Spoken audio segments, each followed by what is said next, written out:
honorable guests, dear students. First of all, let me thank the group that has initiated this event, and thank Teona for her great presentation, though I think you have left me out of the messages, because the main messages that I had to talk about, you've described them pretty explicitly. But it was a great presentation, and the main points that we politicians try to communicate with our friends and allies have been put into a very passionate format, but that I'll try to continue. So, yes, today we are talking about Eastern Partnership, about countries of Eastern Partnership, and specifically about Georgia, a country of Eastern Partnership that has clearly declared its orientation, its perspective, has declared its vision towards future of its identity, future of how we see the region. And let me start with saying that we are a country that has made this choice historically.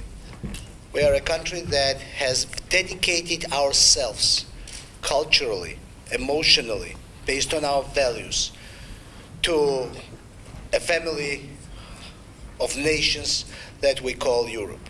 And this has not been done by this current government or the previous government or the governments prior to that. This is an identity of my nation, of my culture, an identity to whom some governments serve effectively, the others are less effective. But the main point is that our choice to become a part of this political, cultural, value-based family of nations is not something that politicians make. This is a decision based on made by our societies, by our people. Let me go a little bit into detail. What does this mean for Georgia? First of all, I've said this several times, that I believe that Georgians, ordinary Georgians, as individuals, as they live in families, the books they read, the emotional context that they have, the culture that they make and create, is definitely a European culture. Does this mean that Georgia is a completely European nation? I would say no. We have serious challenges that we have to go through. And the challenge is to put this individual Europeism, this cultural Europeism, the way society thinks and values things, into political systems. And this has been a challenge since our independence for the last 2 decades. And Georgia has gone through a very complicated process in this respect. We have been trying to build European political system in a country that has been under serious threats and problems. First of all, the economic problems. The second was that our territories are occupied and have been occupied. We are wrestling with the political past that was in Georgia, which was basically part of an empire called Soviet Union. Those were the challenges that we were facing. But I think that we were very effective in overcoming those challenges. Today, when we talk about Georgia as a political entity, it's a country that has been able to change the government through peaceful and democratic elections. It's a country that has been able to build a really open and free media. It's a country that is building a market economy. It's a country that is furthering its political systems. Not all of these challenges have been overcome, but we are on the right path in this direction.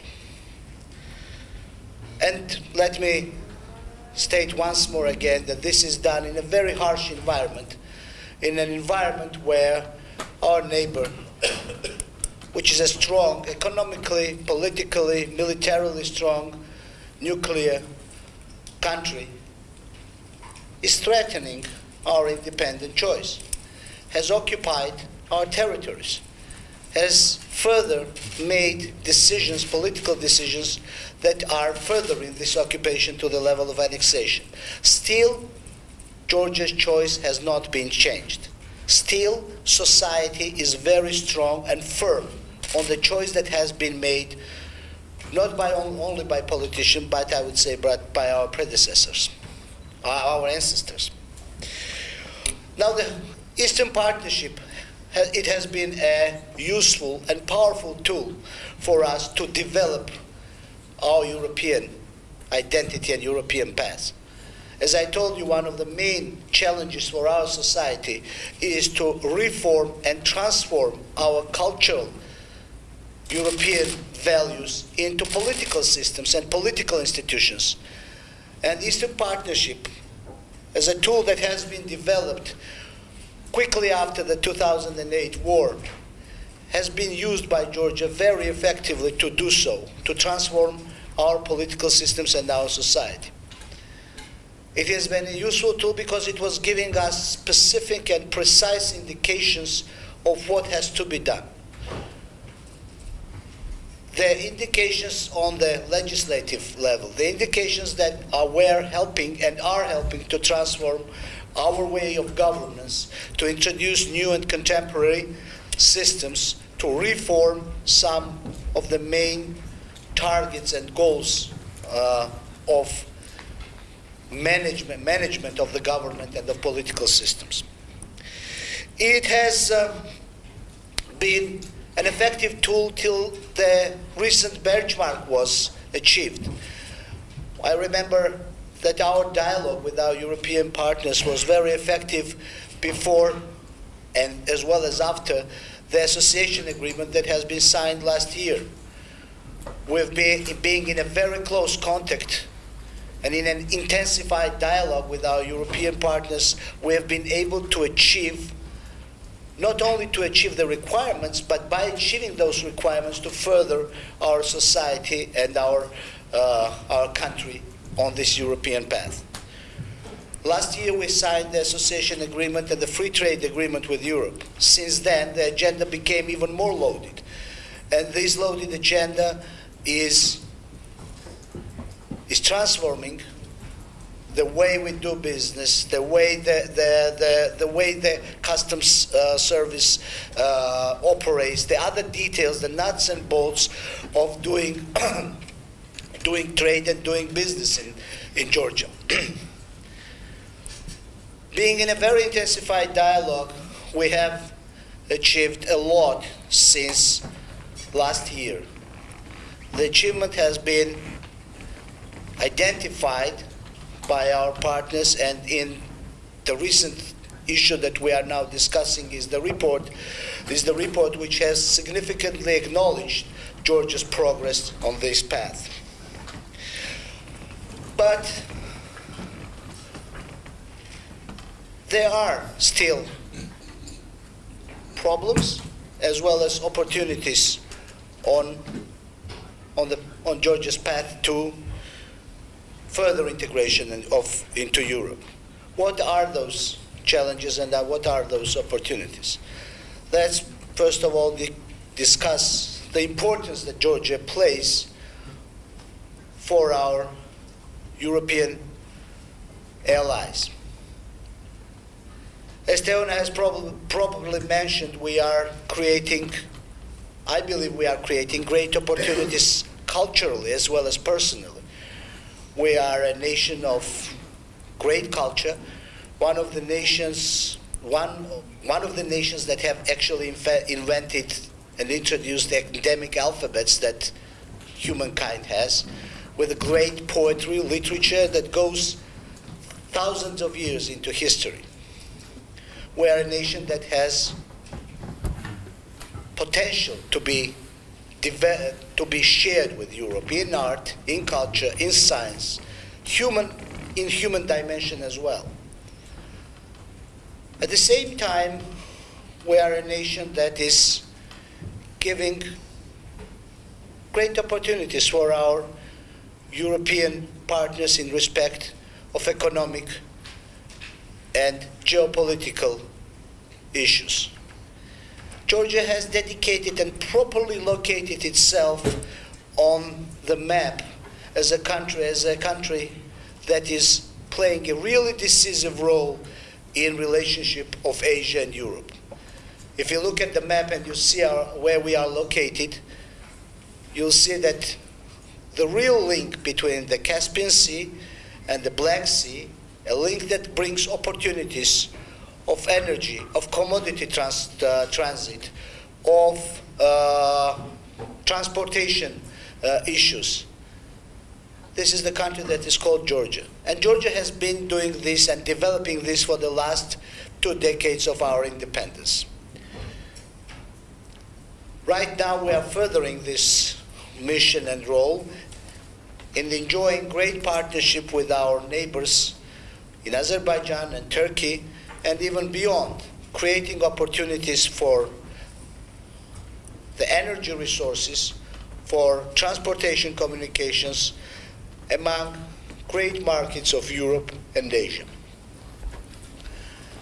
This is a significant role that we play in European stability and security because, and not only for European stability and security, but also for stability, security, and free choice of the countries of the Caspian Sea basin. Further to that, Georgia has been pursuing a role of partnership in the Caucasus, which is also a very important part of European security. We've been showing an example of partnership, of friendly neighborhood with basically all of our neighbors and giving opportunities for partnership with our Azeri, Armenian, and Turkish friends. This is also supporting and contributing to European stability. Eastern Partnership has also transformed into an interesting format in this context that I have been describing with you. Countries of Eastern Partnership, 6 of them, has chosen different orientations and different directions. But in respect to Georgia and in issues discussed in respect to Georgia, all of them have been significantly talking about the opportunity that Georgia presents through its European orientation and through its through furthering its alliance with Europe. I'm talking about our Azeri, our Armenian, our Belarusian partners, countries who have not clearly yet declared their orientation, as Georgia, Moldova, and Ukraine did, but who see a great potential in partnering with Georgia, and in partnering specifically based on our European orientation. Those countries that have chosen a different area of economic partnership, like Belarus and Armenia did, in respect to Georgia, they are talking about opportunities versus differences that both of our countries should look upon through the free trade agreement and through the customs union that they are entering. So, if we look at this, all these opportunities, all these cultural, economic, political partnerships, we are looking at the opportunities of Georgia and other Eastern partnerships by bringing more of diversity, more of opportunities, and further stability to Europe, as well as globally. By the way, Georgia has been one of the most trustworthy and engaged actors when we are talking about global security and stability. We've been engaged in majority of international missions when it comes up to national security, global security. We are right now engaged with our European partners. We are engaged with our NATO partners. But we are not, but though being a country that is contributing to global security, we are not always the consumers of this security and stability.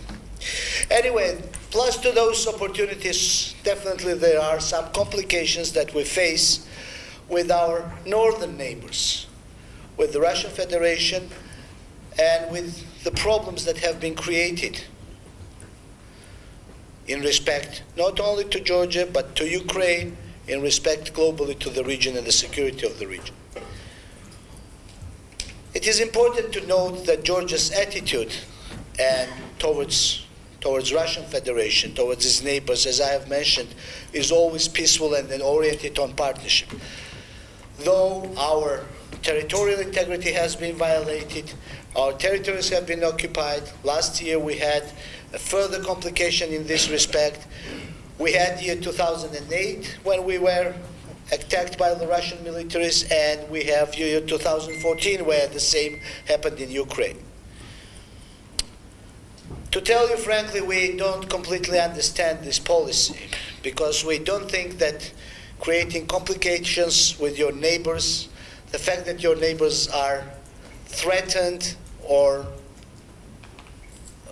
sort of oppressed by you, does bring anything good to our neighbor Russian Federation. At the same time, this is a fact that we are facing, and this is a fact that we all have to come through out of this fact with some kind of solution. And what we are seeing and viewing in this respect is further democratization of our country, further engagement into Europe, furthering Georgia's path in direction of democracy. And with this sort of existential choice, we believe that at some point rational dialogue with the Russian Federation, including our international partners, will bring further security into the region. Having all this in mind and having already passed of Eastern Partnership, I can tell you that it coincides with the goals of our nation, historic choice of our nation. It has been giving a pretty powerful tools for not only for furthering our integration, but modernizing our society. And me, as well as other political leaders, but basically based on the choice of our society, we have clearly said that this is our path. Europe is our natural place of inhabitance, and we will be there as full-fledged members of this political, cultural, and economic union. Thank you.